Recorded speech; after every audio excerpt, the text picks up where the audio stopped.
तो जैसा कि लास्ट एपिसोड में हमने देखा था कि ज़ाओ ने डू क्लैन के ज़ैंग और होंग का मुकाबला किया। यहाँ पर ज़ाओ ने अपने चेन क्लैन की मिस्टिक आर्ट का यूज करते हुए इन्हें ब्रूटली खत्म कर दिया, जिसके तुरंत बाद ही वहाँ पर डार्क चर्च के दो बंदे पहुँच गए थे और इन दोनों के पास दो बहुत ही पावरफुल डिवाइन ड्रैगन्स थे। तो ज़ाओ ने सबसे पहला तो उनके ड्रैगन्स को डिस्ट्रॉय किया और फिर उनमें से एक बंदे को ब्रूटली मार दिया था, जिसके बाद सभी लोग ज़ाओ की पावर्स देखकर ही हैरान हो गए। मगर इतने सारे दुश्मनों के साथ निपटने के बावजूद भी कुछ और बंदों ने उसे घेर लिया।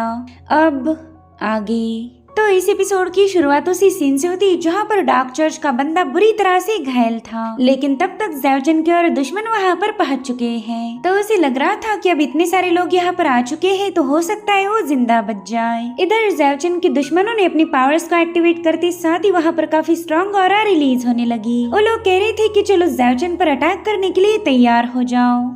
साथ ही वहाँ मौजूद लोग कह रहे थे कि शायद हमने एकदम सही रूमर्स सुने थे, न जाने कितने ही सारे लोग ज़ाओ को मारना चाहते हैं। पता नहीं इस बंदे ने इनका क्या बिगाड़ा था। पहला इंपीरियल डू क्लैन के दो बंदे और फिर डार्क चर्च के दो बंदे, ये चारों मिलकर तो ज़ाओ का कुछ उखाड़ नहीं पाए, इसलिए अब 3 कल्टिवेटर्स और यहाँ पर पहुँच चुके हैं। ज़ाओ ने तो ऑलरेडी अपनी ढेर सारी पावर्स का यूज किया, हो सकता है कि अब वो इन तीनों का मुकाबला ना कर पाए। आज ये दुनिया ज़ाओ जैसे महान वॉरियर को खो देगी, यानी कि लोगों को पूरा यकीन हो चुका था कि ज़ाओ इस बैटल में सरवाइव नहीं कर पाएगा। वहीं पर डोंगडोंग भी अपने दोस्त के लिए काफी ज्यादा परेशान हो गया। लगातार टोटल 7 पावर हाउसेस का मुकाबला करना किसी भी बंदे के लिए आसान नहीं हो सकता, तो डोंगडोंग समझ गया था कि ज़ाओ अब पूरी तरह से एग्जॉस्ट होने वाला है। इधर डार्क चर्च का बंदा ज़ाओ से कहने लगा कि तेरा समय अब आ चुका है, इसलिए जल्दी से ऊपर वाले का नाम जपना शुरू कर दे, हो सकता है तुझे जन्नत में जगह मिल जाए। जिस पर ज़ाओ कह रहा था कि ऊपर वाले का नाम मैंने नहीं बल्कि तू उन्हें जपना चाहिए। तुझे क्या लगा था इन नमूनों की यहाँ आने की वजह से तू जिंदा बच जाएगा? और फिर ज़ाओ अपने हेवन डिस्ट्रॉइंग पाम को एक्टिवेट करते हुए सीधे उस बंदे को क्रश कर देता है, जिसके चलते डार्क चर्च का ये बंदा भी मारा जा चुका था।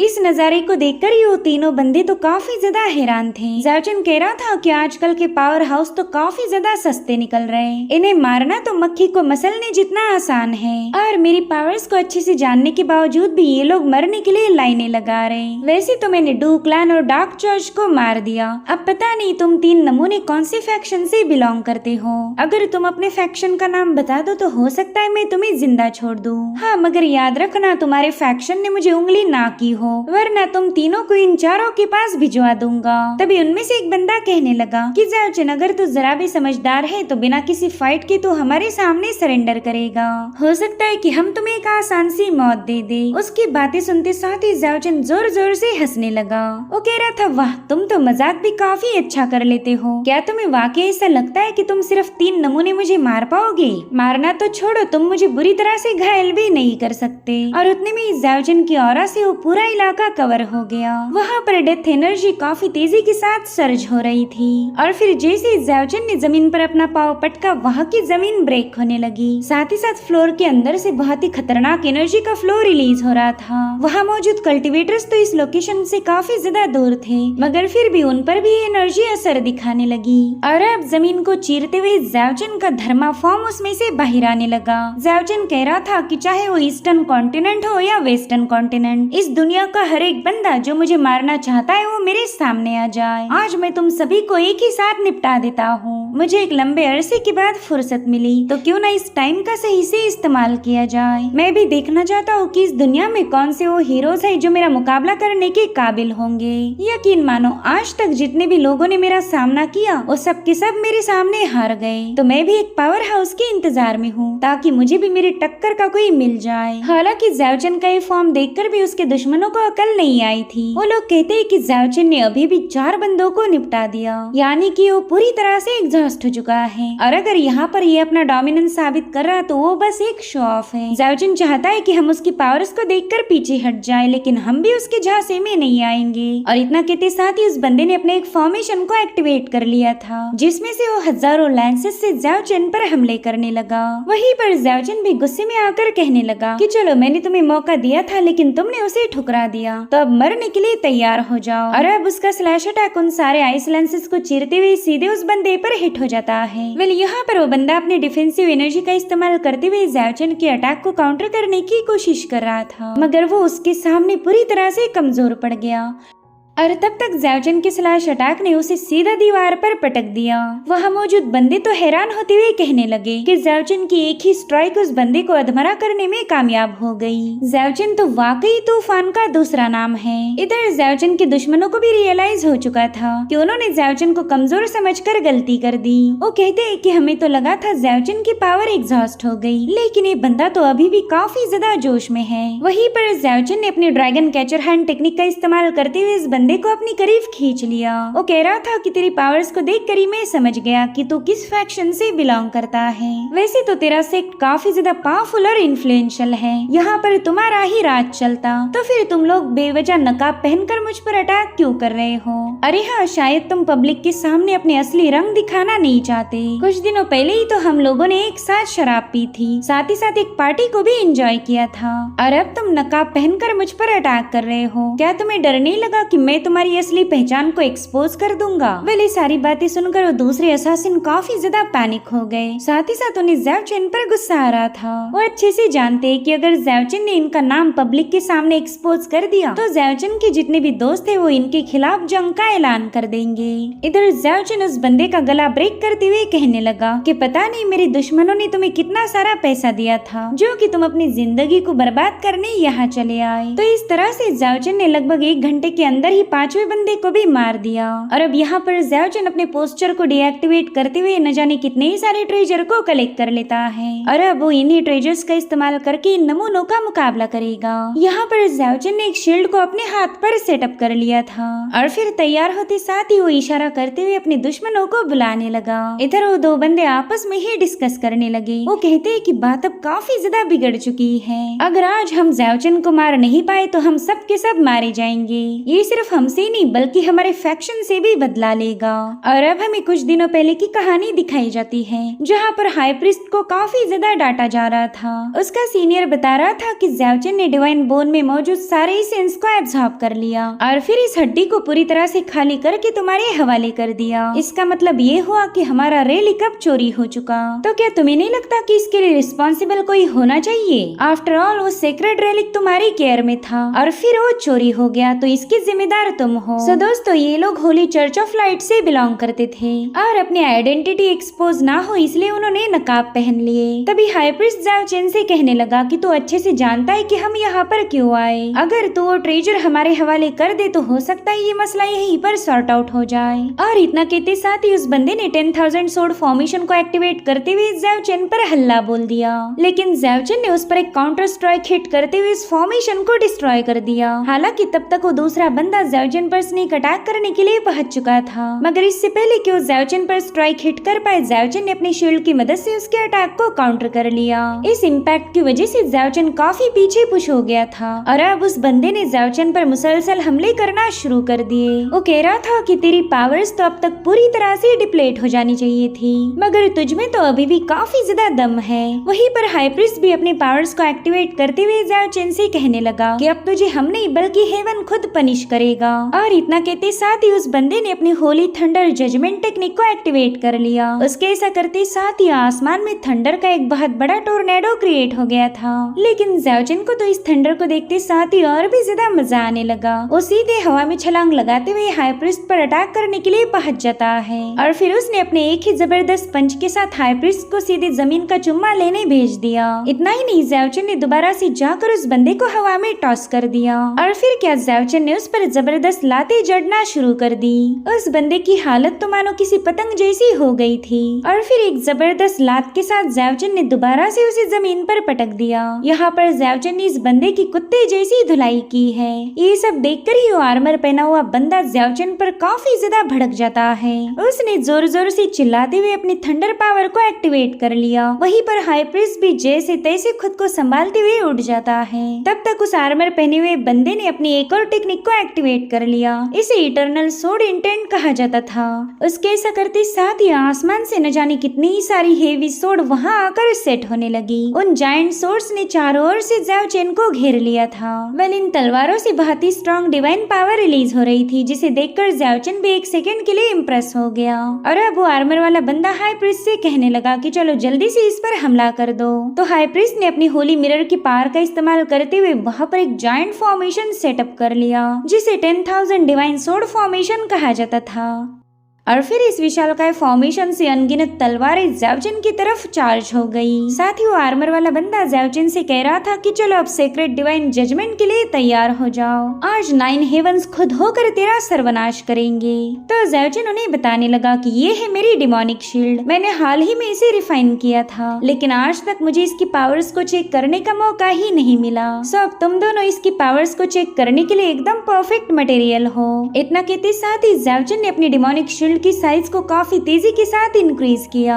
उस डिमोनिक शील्ड पर हजारों लाखों डिवाइन तलवारों से हमले होने लगे। इन वेपन्स का क्लैश काफी ज्यादा जबरदस्त था। साथ ही इनकी जायंट डिवाइन सोर्ड भी उसे पियर्स करने की कोशिश करने लगी, लेकिन ज़ाओजिन की डिमोनिक शील्ड इन सब पर भारी पड़ जाती है। और अब ज़ाओजिन ने उन सारी तलवारों को डिस्ट्रॉय करते हुए सीधे अपनी शील्ड की मदद से उस आर्मर वाले बंदे पर हमला कर दिया। इस एक ही अटैक में वो बंदा काफी ज्यादा इंजर्ड होकर पीछे की तरफ पुश हो जाता है। उसे तो लगा नहीं था कि ज़ाओजिन इतनी जल्दी उस पर हमला करेगा। आफ्टर ऑल इन्होंने अभी अभी ज़ाओजिन पर हेवनली जजमेंट का अटैक किया था, मगर ज़ाओजिन तो घायल होने से रहा, बल्कि उसने तो अपने दुश्मनों की ही लंका लगा दी। और अब यहाँ पर ज़ाओजिन ने भी डिसाइड किया कि वो भी अपनी पावर्स का शो ऑफ करेगा। उसने सबसे पहला तो अपनी 7 डीमन सोर्ड को समन कर लिया और फिर उसे ही हवा में रेज करते साथ ही उसमें से काफी स्ट्रॉन्ग एनर्जी फ्लक्चुएशंस रिलीज होने लगे। ज़ाओजिन कह रहा था कि चलो अब तुम दोनों के साथ टाइम पास बहुत हुआ, तो क्यों ना थोड़ा सा सीरियस हुआ जाए। वेल ज़ाओजिन की एनर्जी से वो पूरा इलाका डोमिनेट होने लगा। वो अपने दुश्मनों से कहता है कि चलो जल्दी से डिसाइड करो कि तुम में से सबसे पहला कौन मरेगा। वेल उसके तलवार से रिलीज होने वाले एनर्जी फ्लो को देखकर ही उसके दुश्मनों के होश उड़ गए। साथ ही साथ उस एनर्जी ने वहाँ की जमीन को ब्रेक करना शुरू कर दिया। इसलिए वो आर्मर वाला बंदा कहने लगा कि चल अब तुझसे निपटने के लिए मैं अपने 10 साल के लाइफ स्पैन को कुर्बान करने के लिए तैयार हूँ। सो अब यहाँ पर उसने भी अपने एक पावरफुल शील्ड का इस्तेमाल किया था, जो कि अपने आप साइज में इंक्रीज होने लगी। दरअसल उस बंदे को पूरा यकीन था कि वो अपने 10 सालों का लाइफ स्पैन जाया करके ज़ाओजिन की इस अटैक को काउंटर कर लेगा। वहीं पर ज़ाओजिन का भयानक फ्लो बड़ी तेजी के साथ उस शील्ड पर हिट हो रहा था। भले इस बंदे ने अपनी जिंदगी के 10 साल दाव पर लगाए, लेकिन अभी भी वो इस फ्लो के खिलाफ जाकर काफी ज्यादा स्ट्रगल कर रहा था। और अब उसके आंखों के सामने उसके शील्ड की धज्जियां उड़ना शुरू हो गई। वहीं पर हाई प्रीस्ट को भी पता था कि अगर उसका साथी मर गया तो फिर वो अकेले ज़ाओजिन का कुछ भी उखाड़ नहीं पाएगा। तो उसने फटाफट से अपनी होली मिरर को रिलीज करते हुए वहाँ पर होली शील्ड फॉर्म कर ली, जिसके चलते इन दोनों एनर्जीज में काफी इनॉर्मस क्लैश हो जाता है। वहाँ पर स्पिरिचुअल एनर्जी का मानो तूफान आया था और फिर हाई प्रीस्ट को समझ आ गया कि ये तो बस ज़ाओजिन की एक चाल थी। ज़ाओजिन उससे कहने लगा कि मैं चाहता ही था कि तू बीच में आए, अपने पावरफुल ट्रेजर का इस्तेमाल करे। और फिर वो उतने में इशारा करते हुए अपनी डीमन शील्ड को वहाँ पर समन कर लेता है, जिसने पीछे से आकर सीधे हाई प्रीस्ट पर स्नीक अटैक किया था। यानी कि हाई प्रीस्ट अपने चमचे को बचाने गया था और खुद ही ज़ाओजिन का शिकार हो गया। अब उसके मरते साथ ही ज़ाओजिन ने फटाफट से उसका होली मिरर भी उठा लिया। वो कह रहा था कि ऐसे ट्रेजर मिलते साथ ही मेरा मूड काफी ज्यादा फ्रेश हो जाता।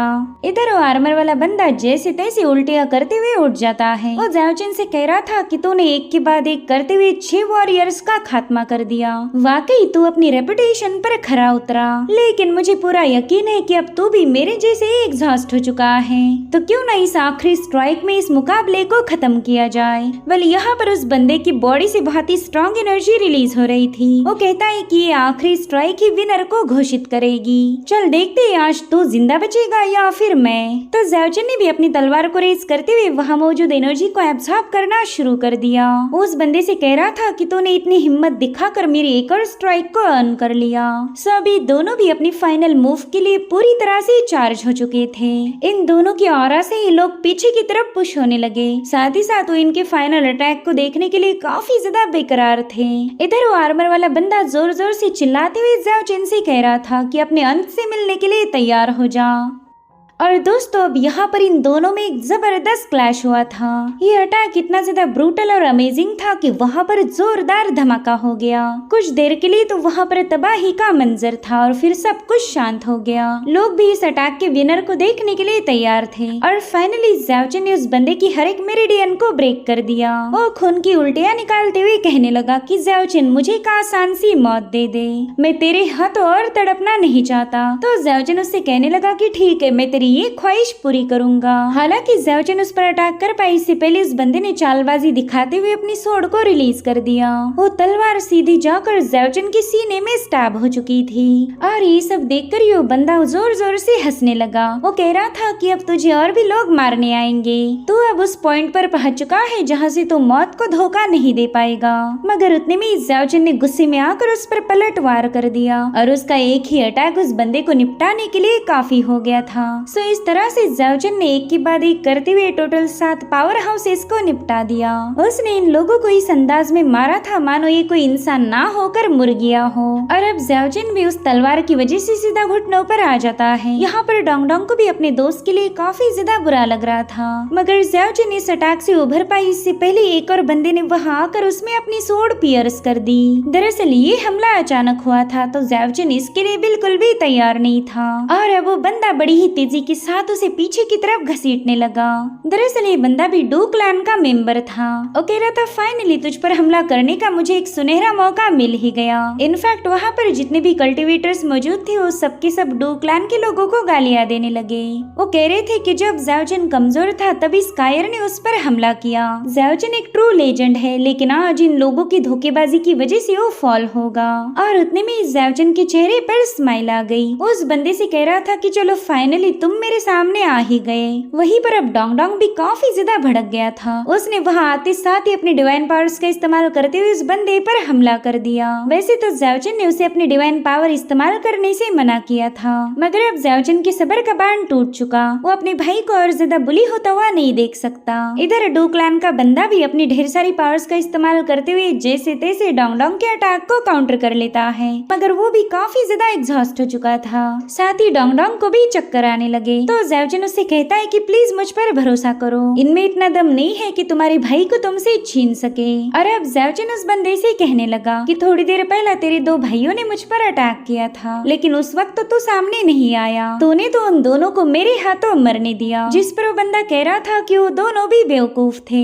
तुझे खत्म करके वो सारा क्रेडिट लेना चाहते थे लेकिन अब वो मर चुके हैं तो अब मेरा भी रास्ता ऑटोमेटिकली साफ हो गया। वैसे तो तूने मिस्टिक आर्ट का सेकंड वॉल्यूम भी स्टडी नहीं किया मगर फिर भी तू अपनी टेक्निक को रिवर्स कर पाया।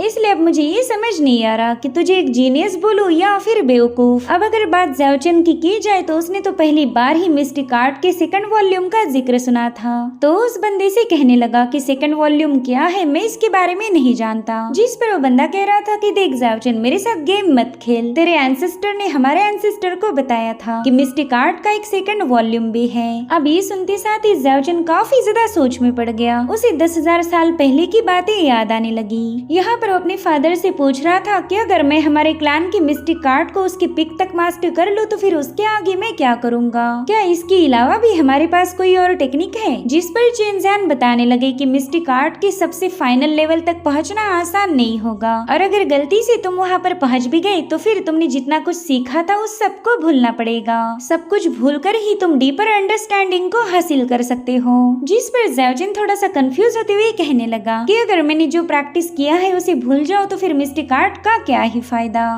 तो चेनज़ैन उसे लेकर तुरंत एक स्पेस में पहुंच गए। ज़ाओजिन के सामने एक बहुत बड़ा आर्टिफैक्ट था जो कि गैलेक्सी के प्लैनेट्स को रिप्रेजेंट करता है। चेनज़ैन उसे बता रहे थे कि हमारे mistake art heaven and earth के लॉज को रिप्रेजेंट करती। अगर तुम मिस्टिक आर्ट के आखिरी छोर तक पहुंच पाए तो समझ जाओ तुम हेवन की लिमिट को क्रॉस कर चुके और इसी वजह से तुम्हें सब कुछ भूलना पड़ेगा।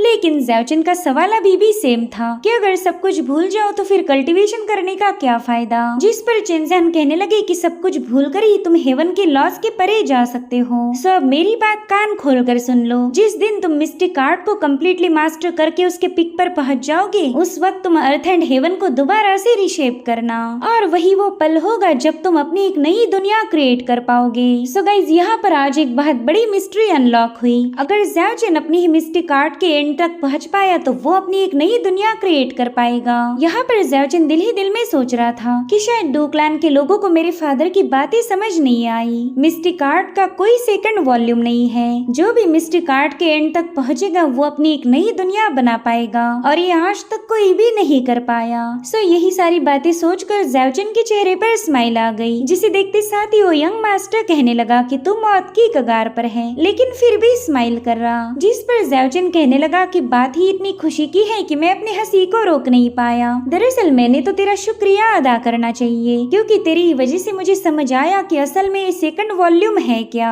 तभी वो यंग मास्टर कहने लगा कि न जाने कितने ही सालों से हमारा क्लैन उस सेकंड वॉल्यूम की तलाश कर रहा था, लेकिन हमें आज तक उसमें कामयाबी हासिल नहीं हुई। मगर आज हम तुझे खत्म करके तेरी डेड बॉडी को एज ए सैक्रिफाइस यूज करके सेकंड वॉल्यूम का पता लगा लेंगे। साथ ही साथ हमारे डू क्लैन पर जो कर्ज था वो भी अपने आप हट जाएगा। और उतने में ज़ाओजिन ने एक ही सेकंड के अंदर उसकी सोड को ब्रेक कर दिया। दरअसल ये तलवार उसके सीने के आर पार धसी ही नहीं थी, बल्कि ज़ाओजिन ने तो होली मिरर का यूज करके खुद को बचा लिया था। उसने तो अभी तक बस घायल होने का नाटक किया और ये देखते साथ ही वो बंदा डर के मारे पीछे हटने लगा। वो बंदा उससे कह रहा था कि तू एक नंबर का धोखेबाज है, तूने हमारे सामने बेवजह घायल होने की नौटंकी की। और उतने में ज़ाओजिन अपनी पावर्स को एक्टिवेट करते हुए उन दोनों की तरफ आगे बढ़ने लगा। वो कह रहा था कि मोहब्बत और जंग में सब कुछ जायज है। अब तुम दोनों थोड़ी देर में मेरे हाथों मारे जाओगे और इसका ब्लेम तुम खुद पर लगाना। तुम्हारी जान जाएगी तुम्हारी लालच और बेवकूफी की वजह से।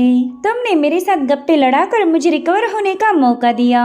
और उतने में ज़ाओजिन ने गुस्से में आकर अपनी डिमोनिक एनर्जी को रिलीज करना शुरू कर दिया। उसकी इवल पावर काफी तेजी के साथ उस पूरे इलाके में सर्ज हो रही थी। और फिर ज़ाओजिन ने गुस्से में आकर चिल्लाते हुए अपना फॉर्म भी बदल लिया। वहाँ की फ्लोर अपने आप शटर होकर उसमें से एक हाथ बाहर आ जाता है। उस इलाके की हालत ऐसी हो गई थी मानो वहाँ पर कोई जलजला आ गया। ज़ाओजिन भी पूरी तरह से अपने उसी भयानक डिमोनिक फॉर्म में आ चुका था और अब उसी जमीन को चीरते हुए उसका डीमन फॉर्म बाहर आ गया। इस नजारे को देखते साथ ही डू क्लैन के यंग मास्टर्स के होश उड़ गए। ज़ाओजिन तो बड़े ही शान के साथ उस फॉर्म के हाथ पर सवार था। और गाइस वाकई इस सीन की जितनी भी तारीफें की जाए वो कम है। और फिर ज़ाओजिन ने बड़े ही स्टाइलिश अंदाज में अपने डिमोनिक सोड को भी समन कर लिया। और फिर वो उन दो नमूनों से कहने लगा कि चलो फिर तैयार हो जाओ, अपना सिर झुकाकर अपनी मौत को स्वीकार करो। और फिर क्या उसने अपने ब्रूटल अंदाज में सीधे अपनी सोड को उन लोगों की तरफ रेज कर दिया। तो डू क्लैन के बंदे भी जैसे तैसे अपनी पावर का इस्तेमाल करते हुए ज़ाओजिन के कहर से खुद को बचाने लगे। वो अपनी डिफेंसिव एनर्जी का इस्तेमाल करते हुए ज़ाओजिन की तलवार को हिट होने से रोक रहे थे। सो अब इन दोनों एनर्जीज में काफी जबरदस्त क्लैश होने लगे। वेल इन दोनों में से डू क्लैन के एक बंदे ने अपने भाई को बचाने के लिए अपनी जान दांव पर लगा दी थी। वो ज़ाओजिन की तलवार को रोकने के चक्कर में बुरी तरह से घायल हुआ, लेकिन अब उसकी शील्ड पर क्रैक्स पड़ना शुरू हो चुके थे। और फाइनली ज़ाओजिन की डिमोनिक ब्लेड ने वहाँ पर एक जोरदार धमाका कर दिया। इस नजारे को देखकर ही वहाँ मौजूद सारे कल्टीवेटर्स हैरान थे। उन्होंने जिस फाइट को आज विटनेस किया था ऐसी फाइट उन्हें फिर कभी देखने को नहीं मिलेगी। और अब थोड़ी देर में वहाँ का माहौल पूरी तरह से शांत हो गया। शुआन में तो इतनी भी हिम्मत नहीं थी कि वो अपने भाई की हालत चेक करे। आफ्टर ऑल ज़ाओजिन ने सीधा उस पर अपने डिमोनिक सोड से अटैक किया था, मगर फिर भी वो डर के मारे पीछे मुड़कर उसकी हालत देख लेता है। उसका भाई चट्टानों के बीच में मरा पड़ा था। इधर डोंग डोंग भी ज़ाओजिन की इस फाइट को देखकर इम्प्रेस हो गया। उसके चेहरे पर स्माइल आ गई थी। और अब ज़ाओजिन भी अपने फॉर्म को वैनिश करते हुए जमीन पर पहुंच जाता है। वो धीरे धीरे करते हुए अपने आखिरी शिकार की तरफ आगे बढ़ रहा था और ये देखकर ही उस बंदे के पसीने छूट गए। वो समझ जाता है कि अब थोड़ी देर में ज़ाओजिन उसे भी अपने भाइयों के पास पहुंचा देगा। साथ ही उसके दिल में न जाने कितने ही सारे सवाल थे कि अब उसके डू क्लैन का क्या होगा। 10,000 सालों से इनके डू क्लैन ने चिन क्लैन को धोखा दिया था और अब ज़ाओजिन इसकी कीमत सूद समेत वापस ले रहा है। वहीं पर हम ज़ाओजिन की आंखों में बदले की आग को देख पाते हैं और फिर उसके चेहरे पर बड़ी ही भयानक स्माइल आ गई, मानो उस बंदे से कह रहा था कि चल अब मरने के लिए तैयार हो जा। और इसी के साथ ये पावर हाउस एपिसोड यहीं पर एंड हो जाता है। Thank you so much for watching. Bye bye, take care.